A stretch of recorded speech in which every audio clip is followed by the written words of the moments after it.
All games complete in the AFC. So this is how it looks with 6 weeks to go. And 3 winning teams are not in the playoffs right now. Steelers, Texans, and Chiefs. The 3 wild card teams are 7-4. And every division leader has at least 8 wins, except in the AFC North, where the Ravens and Steelers are now tied at 6-5. We'll get the first of their 2 meetings, not this week, but next week on CBS. Right now, the Ravens would get that nod for the division because of a tiebreaker, but they haven't played their head-to-heads.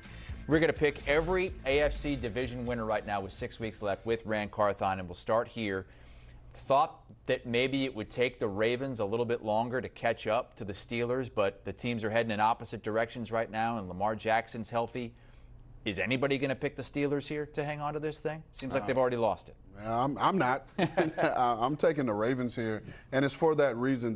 The Ravens are getting healthy, and then now the Steelers lose Aaron Rodgers too. We don't know how long that's going to be with the injury to his non-throwing hand.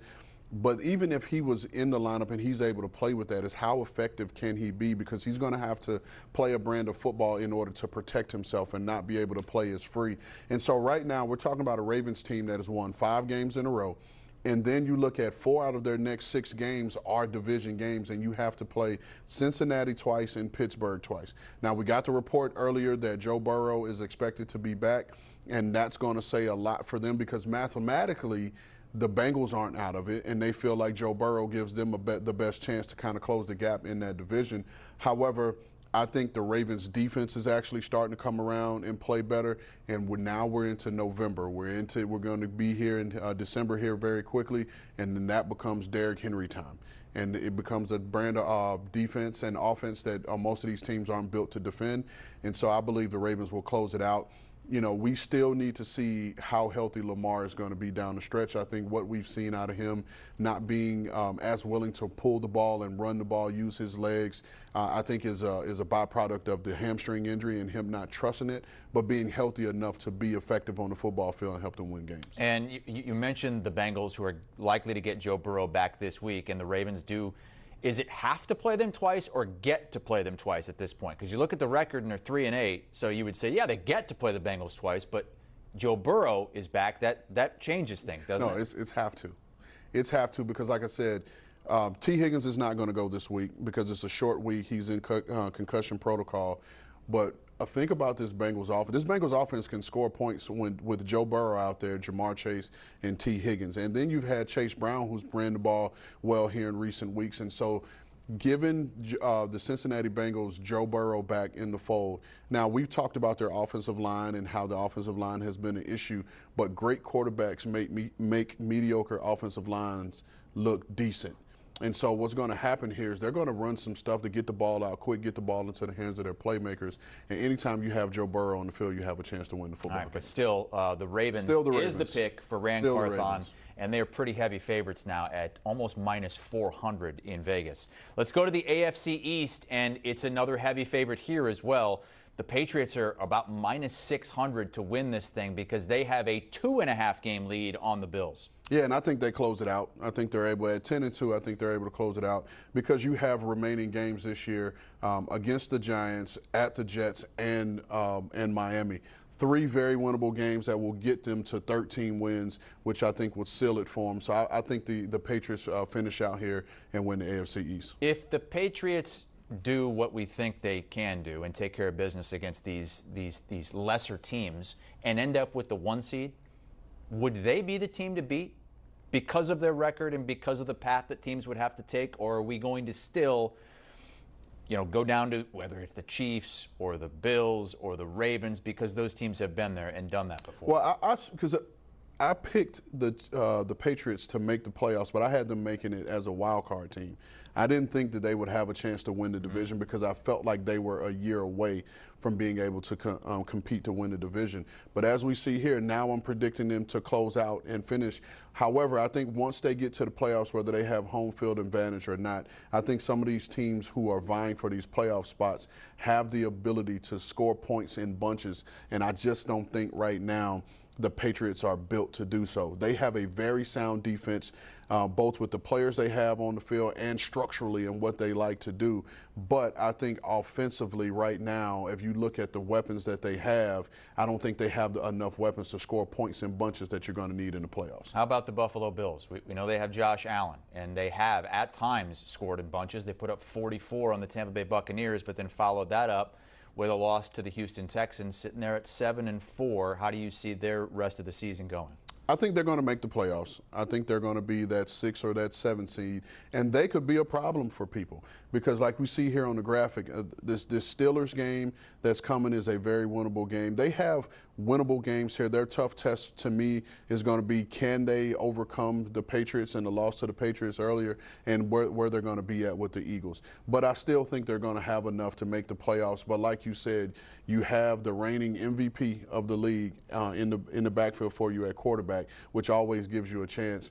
But they've just been so streaky, so up and down. But the key thing you said, Chris, is that they have shown the ability to score points in bunches. It's just a matter of when they're going to be able to do it. Didn't do it last time out against the #1 defense in the Houston Texans, and that is a team that's making the AFC South a lot more interesting and could continue to do so this upcoming week because the Texans only 2 games behind the Colts now, and the Jags are sandwiched right in between them, and the Texans play the Colts this week. Indy's lost 2 of 3. Who eventually comes out of here? I think it's still the Colts. It's still the Colts. But to me, out of this entire AFC playoff picture, the Houston Texans is the most intriguing team to me. And I just want to touch on the Colts here. You see this remaining schedule. You have Jacksonville twice. You have Houston twice. And then you have to go on the road and play in Seattle, and you still have a game against San Francisco. Wow. So that's a really, really tough schedule, but I believe in the way that this Colts team is built in their brand of football. And you mentioned they have 3 losses, because I was looking at the 3 losses as like, wait a minute, like Jonathan Taylor he didn't really carry the ball much, right? And then the 3 losses, it was 17 carries, it was 14 carries, it was 16 carries.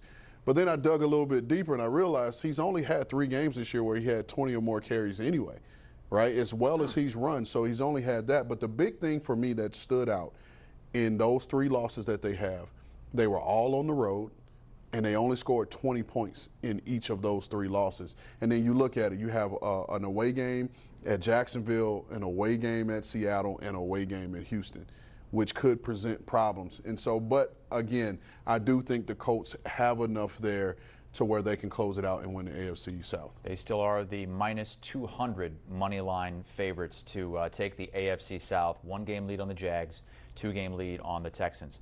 AFC West, we're still including the Chiefs in here. It's the only division where we're actually going to consider that a team can come from 3 games back here with 6 weeks to go. But it's the Broncos who are the clear favorites here at 9-2. Yeah, and I have them completing the task.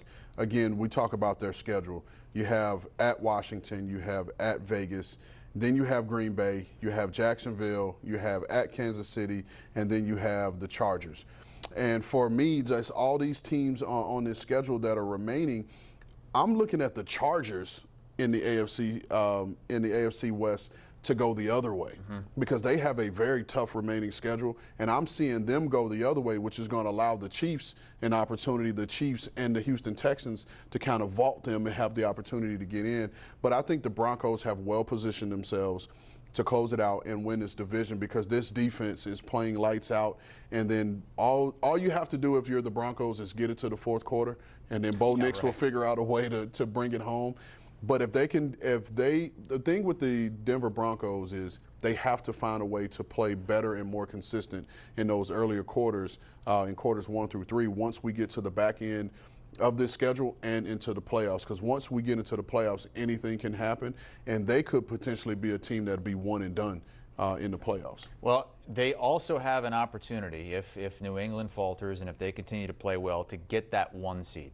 How much more important would it be for a team like Denver, who's so good at home and hasn't lost at home in a long time, a mile high with those kind of issues as well, compared to maybe a New England?